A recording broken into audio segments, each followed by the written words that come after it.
ছাত্রদল যুবদলের ভাইয়েরা সবাই ডাক্তার হয়ে গিয়েছেন। তো ডাক্তারের যে বিদ্যা এই ধরনের কোনো বিষয় নেই। রাজনৈতিক মাঠে কথা হবে, আলোচনা হবে। এবং আমরা ইফতারের আগ মুহূর্তে প্রত্যেকটা অসুস্থ মানুষের জন্য দোয়া করি যাতে আল্লাহ তাআলা তাদেরকে সুস্থ করে নিয়ে আসে।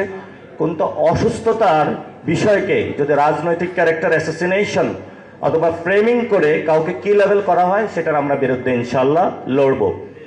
এবং আমাদের সামনে তো অপশন বেশি নাই। যদি জেলে নিয়ে যাওয়া হয় ইমরান খানের মতন হবে, এর চেয়ে তো আর বেশি কিছু হবে না।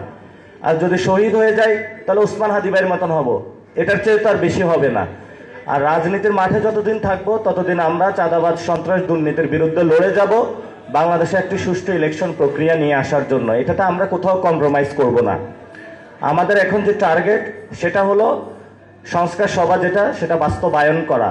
যদি বিএনপি এটাতে ওট পার্টির মতো মাথা নিচের দিকে বালুর মধ্যে ঢুকিয়ে চিন্তা করে যে আমাকে কেউ দেখতে পাবে না, এভাবেই আমি পরিবর্তন করব, সেটা কিন্তু বিএনপির ওই জায়গাটা তারা করতে পারবে না।